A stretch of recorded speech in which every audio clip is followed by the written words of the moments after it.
वो विज्ञान केवल ज्ञान है। ठीक है ना, विज्ञान बोलो केवल ज्ञान, वो एक है, मतलब विशेष ज्ञान, विज्ञान। संस्कृत में जो है बी उपसर्ग होता है, बी लगने पर विशेष आ जाता है। जैसे मैंने बताया था विशो, विनर्गता शोका विशो, उसी प्रकार यहाँ पर जो है विज्ञान, ज्ञान एक ज्ञान होता है, ज्ञान सामान्य ज्ञान, लेकिन विज्ञान तो विशेष ज्ञान। और विशेष ज्ञान हमारे यहाँ कौन सा होता है? वैसे तो हमारे यहाँ 5 ज्ञान हैं। कितने ज्ञान हैं? 5। मति ज्ञान, शुद्ध ज्ञान, मति ज्ञान, शुद्ध ज्ञान, अवधि ज्ञान, मना परे ज्ञान, केवल ज्ञान। ये क्या होते हैं? 5 ज्ञान जो है होते हैं। और उन 5 ज्ञान में विशेष ज्ञान जो होता है वह कौन सा होता है? केवल ज्ञान। कौन सा होता है?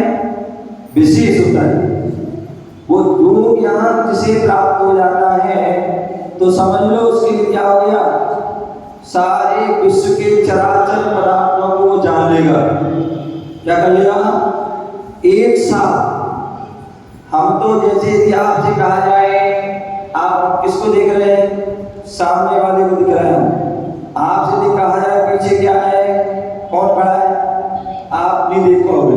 जब पीछे मुड़ोगे तब जान पाओगे। लेकिन भगवान केवल ज्ञानी, कहीं बैठे होंगे और वो सारे विश्व की जो है पदार्थों को जान लेते हैं, कहाँ क्या हो रहा है।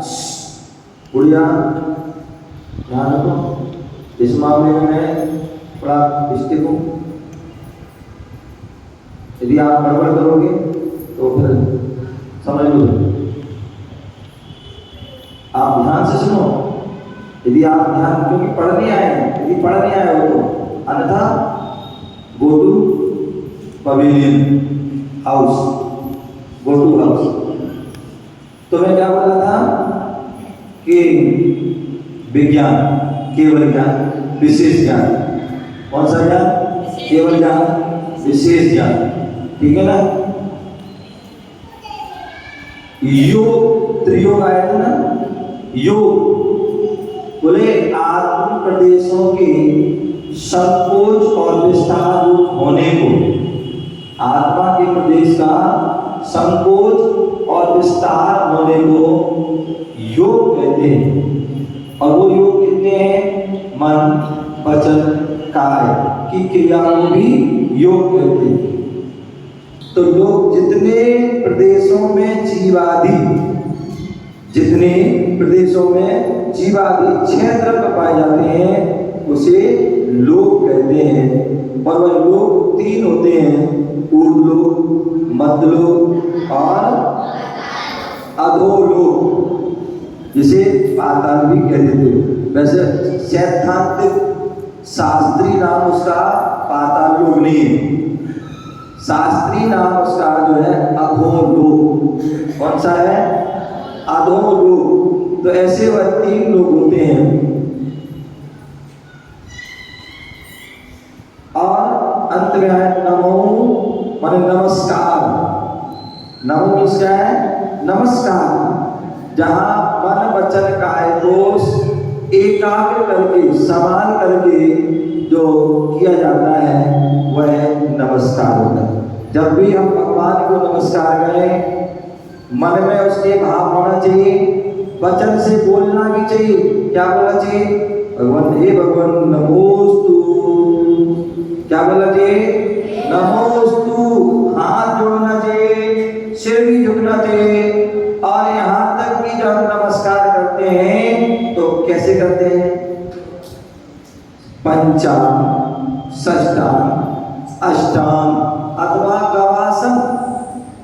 क्या करते हैं? दोनों घुटनों को झुकाते हैं, दोनों हाथों को झुकाते हैं और सिर आदि झुकाते हैं। वो पंचांग नमस्कार होता है। और जहाँ कमर और सीना भी झुक जाता है वो षष्ठांग हो जाता है। और जहाँ पूरे लेट करके भगवान को नमस्कार करते हैं वो अष्टांग नमस्कार हो जाता है। और जहाँ जैसे गाय बैठती है, वैसे जो है हम नमस्कार करते हैं, तो वो गवासन जो महिलाएं और बच्चियां विशेष रूप से करती हैं, तो उनको जो है गवासन करते हैं, तो वो क्या होता है, वो गवासन नमस्कार।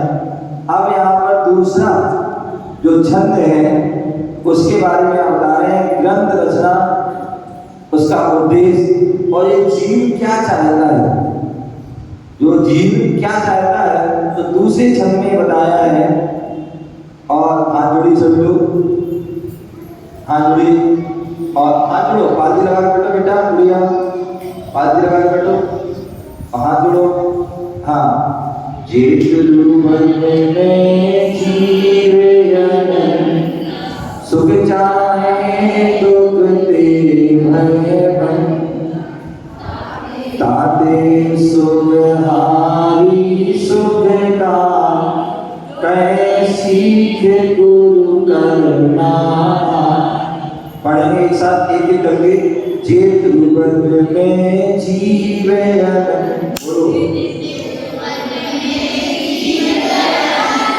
सुख चाहे दुख ते भयबन,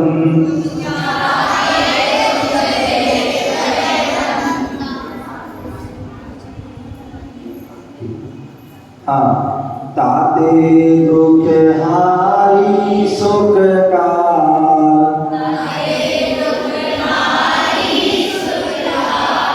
कहे सीख गुरु करना।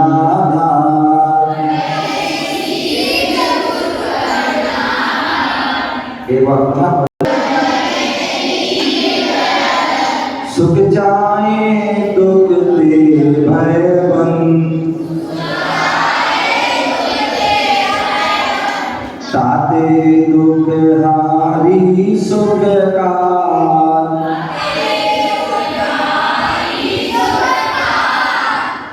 कहे सीख गुरु करना।